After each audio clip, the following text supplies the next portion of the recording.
building here. I'm in a nice little park. A little shaggy. That's the way I like them.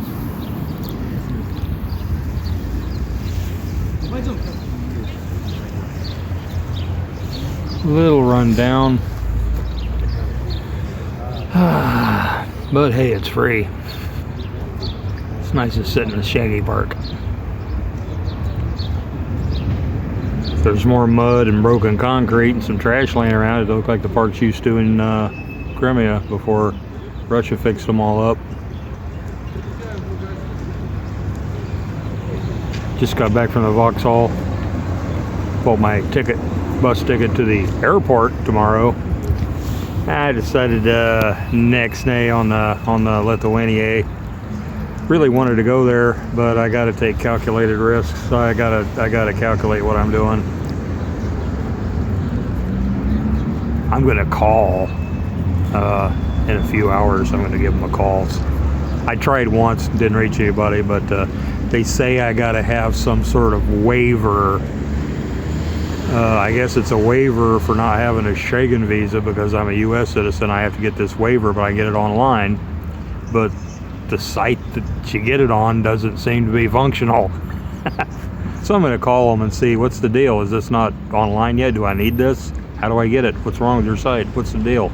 Anyway, see if anybody give me an answer. If it's really favorable, I might go ahead and go, but I doubt it. I already got my ticket to Moscow for tomorrow, but those are real cheap. And if I give up here, I'm going to spend probably at least $500 on another ticket, round trip to Tashkent, where I can access my money, in theory. And they have online visas too, and I've gone through the whole process. The only thing that snags me is getting a photograph in. And I finally figured out how I can resize my photograph. I just need some time. I fixed one of them, the other one I got to do over. And I was doing it at the train station, the bus station, so running out of battery. So we'll do it tonight. So I'll have either option available. Probably gonna go back to Moscow, then go to Uzbekistan. Anyway, that's the news for me. What's going on in the world? Everything seems to be really, really complicated and fragile. It's like your phones and your computers. It forces you to download an update. Or that's been my experience. I even program no updates, do not update. It does it anyway. It changes that. It goes and it changes my settings so it can update. And then after the update, it doesn't work as well, and it tries to sell me stuff, and it makes extra steps to do things. And then all the platforms have done the same thing. In YouTube, you used to go to a YouTube editor and you could splice your videos, and you could do a lot of things in the editing that you can't do now. They eliminated all that. Now you got to buy something to do it with.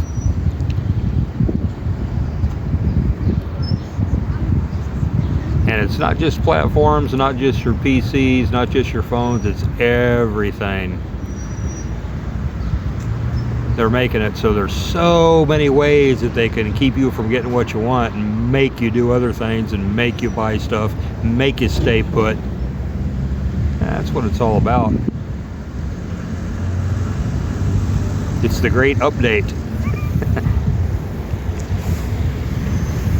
And people just accept it. They've been worked on for years to get them to accept these things and not fight back.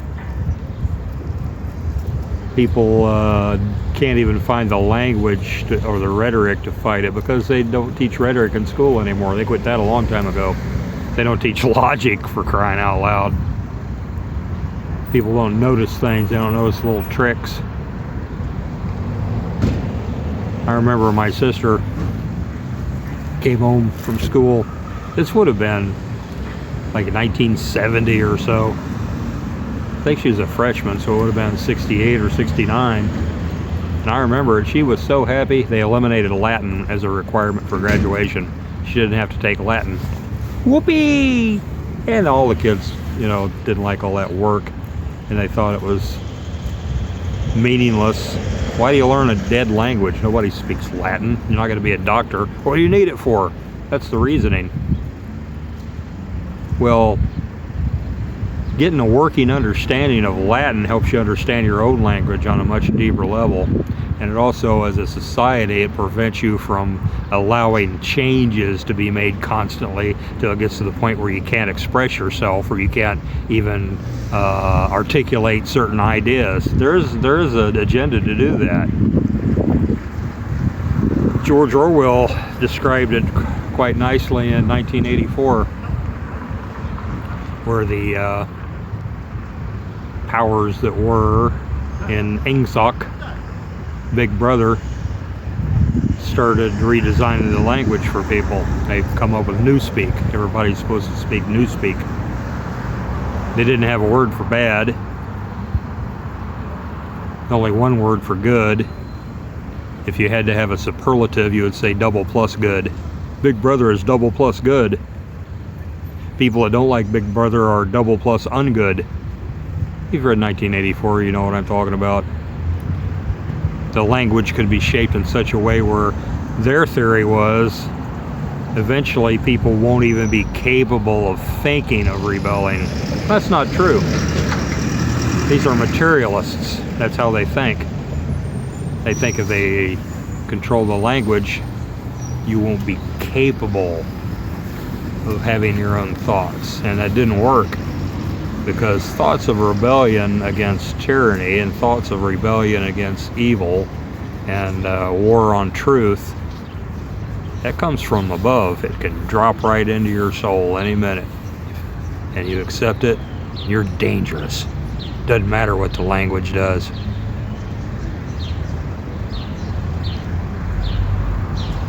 They want to change your DNA now. They want to alter the physical aspect, and that'll somehow make them able to absolutely control your thinking and make you incapable of ever competing with them, much less rebelling. They put stuff in they've controlled the food supply. Your mineral content in the food is just not there anymore. That's not an accident. That was pushed. You get things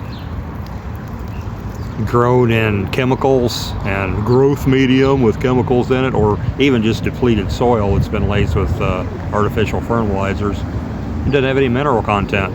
Minerals is what fires your synapses. Huge mineral deficiencies. Zinc, manganese, even iron.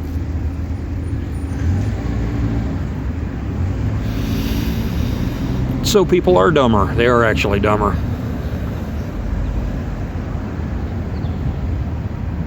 My brother and my older sister, they had to master a basic understanding of Latin to graduate. My mom graduated high school in 1940. She had to diagram the human skeleton and label accurately by drawing. They used to teach drawing in school too. You can't just express yourself any way you want. There are techniques to drawing intelligently where other people can see what you're doing and what it means, what it's supposed to be. They don't teach that anymore either. Now you have to be an artist, a specialist. It used to be general, everybody, to be a complete person. You would learn drawing, you would learn grammar, rhetoric, logic, a mastery of the roots of your original language, especially your legal language, Latin. That's what you had to have to graduate. That was a standard. And you see people post the requirements for graduation in like 1912. That was going around a while ago, a long time ago.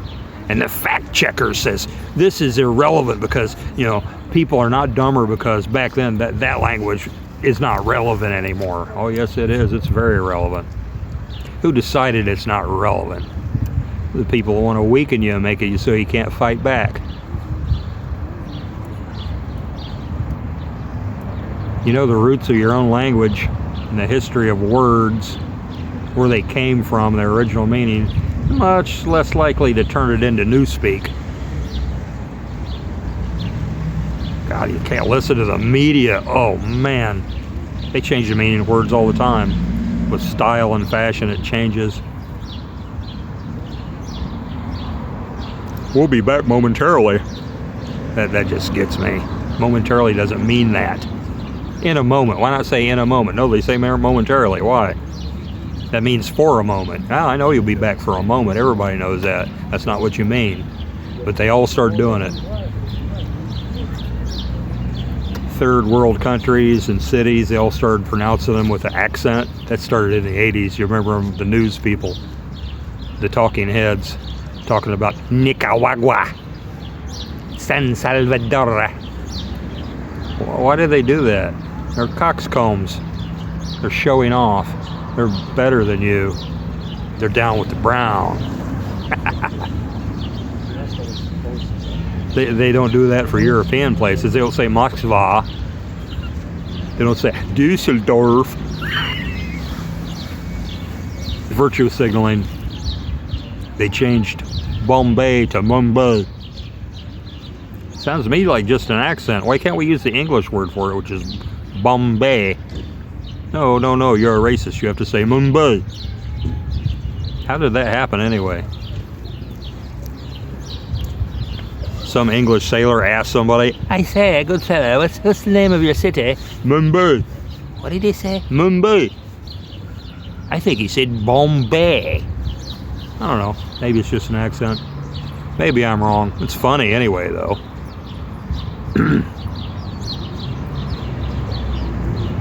The Russians call Great Britain Bella Britannica.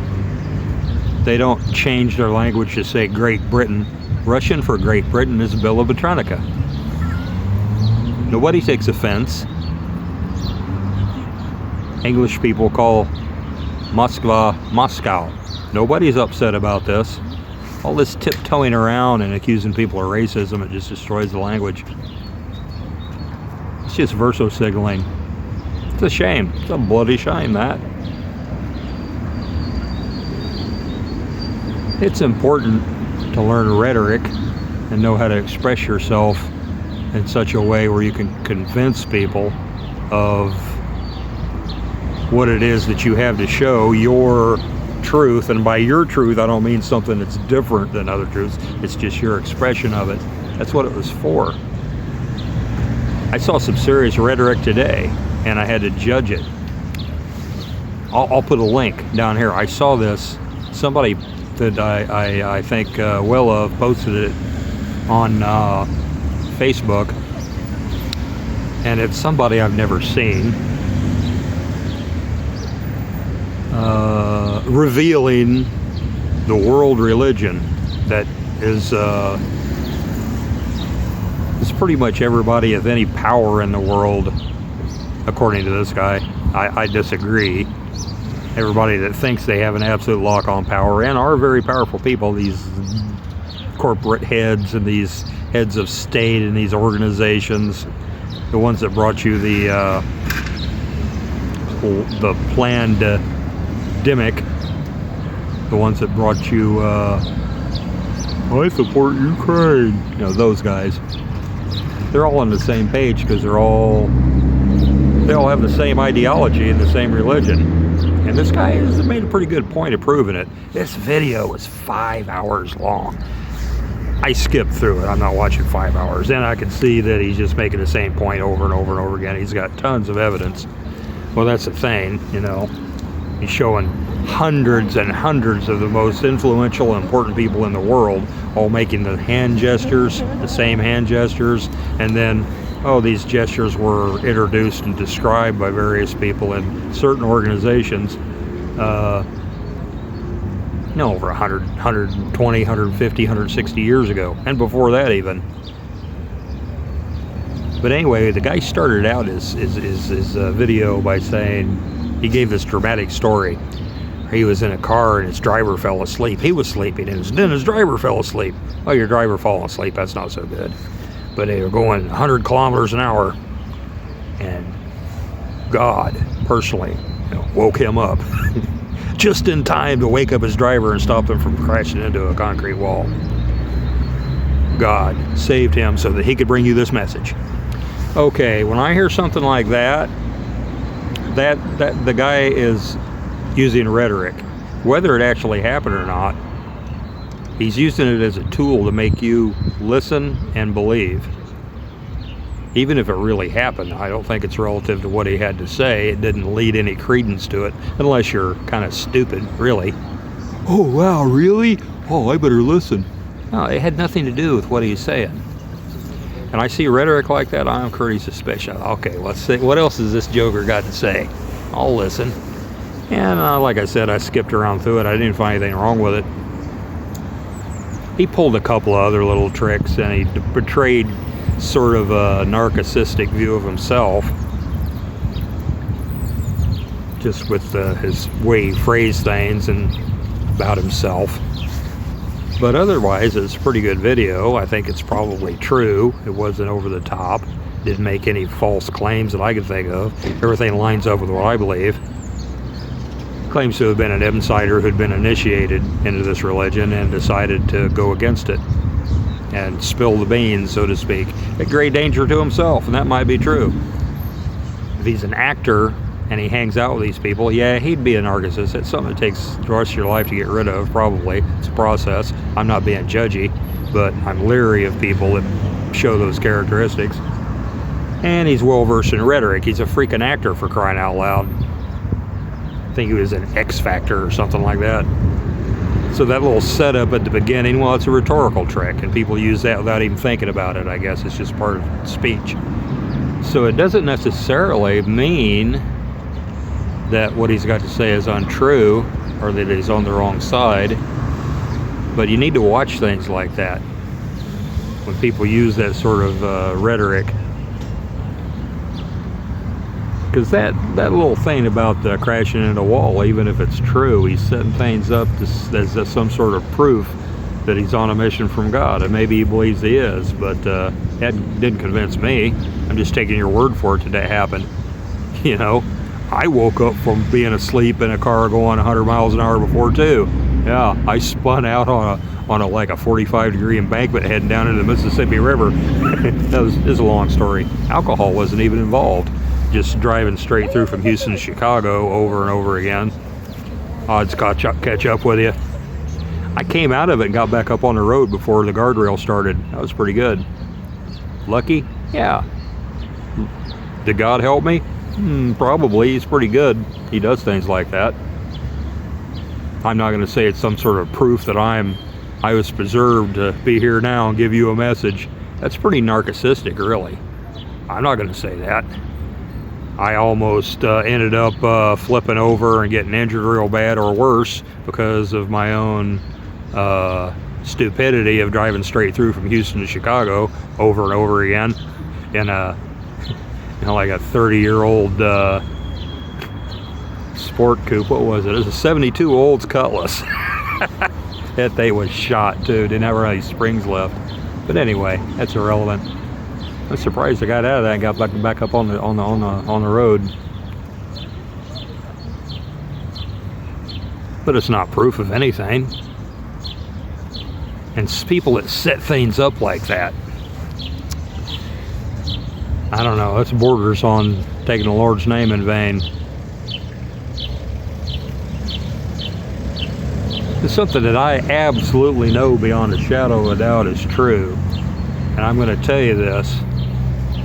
I have a little bit of fear about saying that God sent me to tell you this.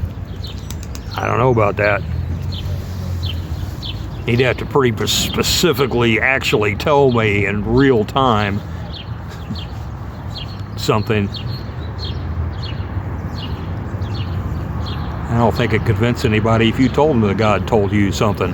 He didn't tell them. He's using you to tell them, but you're going to say he told you to tell them? What sense does that make? I've seen that done too many times. Rhetoric can be good, it can be bad.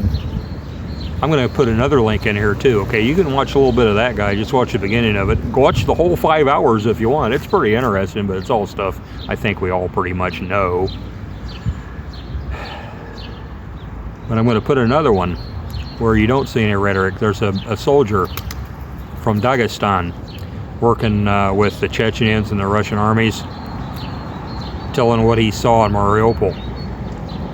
He doesn't use rhetoric, he just tells you what he saw. and you can tell, you can just feel the integrity of this guy. You can tell by his face, I could say his choice of words, because he's speaking. I don't even think he was speaking Russian. He might have been with a Central Asian accent. But even if you don't speak the language, you don't understand what he's saying, you listen to the tone and watch his face. If you have any intuition at all, you can tell when somebody's lying to you and when they're not. There ain't any actor that's good enough. Some of them are pretty elaborate, but and even if you do buy it, it's on them. I'm going to put that down here. Compare and contrast. This guy telling you about the religion of the powerful. I didn't go through it with a fine-tooth comb. I don't have time. But what I did see of it is probably pretty right. A lot of it's self-evident. But why have that kind of rhetoric to set it up with? Maybe he just wants to build a following. Well, I don't want that kind of following. Cults are easy to build. There's a lot of stupid people in the world. Congratulations, you're king of the dung heap. You've fooled 1,000 people. What bad could come out of that, right?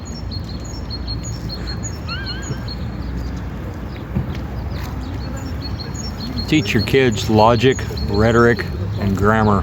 Not in that order, actually. It should be grammar, logic, and rhetoric. That's the trivium. That's what all education has been based on for thousands of years, and they took it all out. Now they got Common Core. Now I've looked into Common Core math. It's obvious what they're doing. They're trying to make you be able to get the right answer by following instructions for, the new world. It's going to be instructions downloaded that you follow, not understanding math, not mastering the principles of trigonometry. No, just basic math. You have to work in a group and follow instructions, and they made it really complicated so you won't catch on exactly what you're doing. You just follow instructions and then get you a little gold scar because you followed instructions, you got the right answer, yay! But you don't have any idea how it worked. That's what they want. That's how they want to teach people now. Public schools in the U.S., forget about it. Tell a little story. I have a friend as a teacher in a charter school for the arts. I mean, real hoity-toity place. And she had the best of the best students in there. Matter of fact, I think she was in charge of the English department. Anyway, she was a hard-working teacher, and she really cared about the kids. She was a diamond. And I'd go visit. I was friends with her husband. He's a real busy man. And she had piles of term papers and stuff to grade. And she knew I knew my stuff about literature. It was mostly literature. She said let me help her grade them so she could get done without having to work all night on them, like 60 papers. And I'm going through these. I had a big stack of them. And these are the best students. They were awful. I remember I did this several times. And the one that really struck me was the assignment was compare and contrast. William Blake, I think the name of the poem was Infant Sorrow. Infant Joy, Infant Sorrow. That poem that was written in the mid-18th century by an English poet, William Blake, one of my favorites.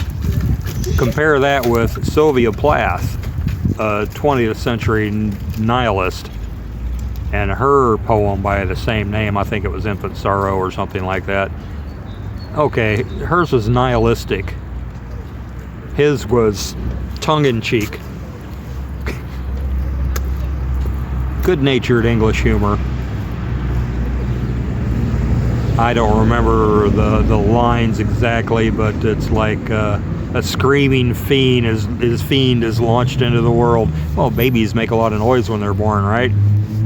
And through pain and trouble and sorrow, she gives birth to this baby. But it's all tongue-in-cheek. It's all over-the-top rhetoric. But the American kids, that were doing this assignment didn't see the irony or the humor in it at all. They thought that the poems were from the same perspective, that there was having kids is bad.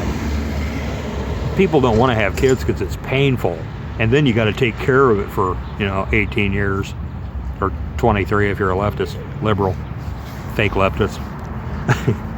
But I think it's 26 now, isn't it? Anyway, they didn't get it. They had no clue. They didn't have anything to work with whatsoever. All they've been propagandized all their life, and they just saw the key words that trigger them to recite, having children is bad. Now, I found, I think, 6 papers out of my pile, which is probably about 25 or 30. I found like 6 papers that not only got it, a couple of them, they wrote an essay on this, comparing and contrast, that I could have written, or even I was impressed by, that if I had taken my time and really thought about it, that I could have come up with. And I've got a lot of literary experience, and these are 16-year-old kids in high school, and there's just a few of them. You know what? They all had something in common. Their names were Slavic. They were Russian and Ukrainian names. Their names ended with Inko or Ov. Their names were like Daria, Sasha, Alexander, Maxim, all of them. And after I saw that, I went through the pile of the ones that I flunked because, the first paragraph tells you they have no clue what they're doing, or they couldn't even get the grammar right.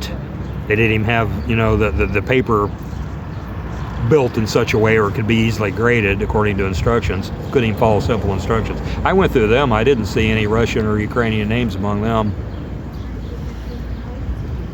I just thought that was remarkable. These kids started out life over here, and they were taught at an early age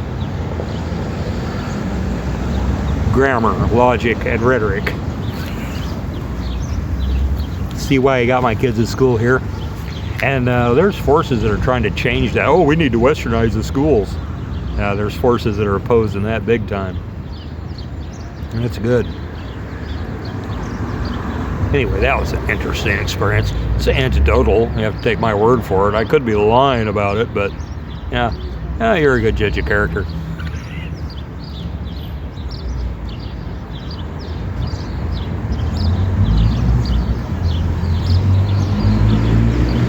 The trivium needs to be brought back. It's going to have to be.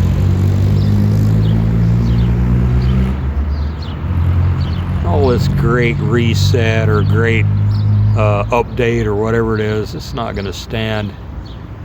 It's opposed to the nature of reality. They're making war of the logos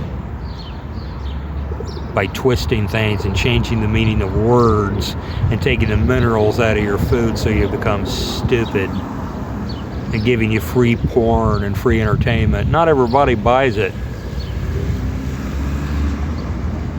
Yeah, it's going to be all right.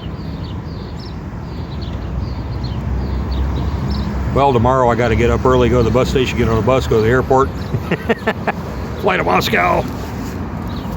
If I get my electronic visa, maybe I can fly straight out from there. If not, I'll stay in Moscow a couple of days. I know where the best cheap hostel is. And I'll do videos when I can. I'll download this in the night. And I won't forget those links. Honest, I won't. Uncle Bill D, signing out.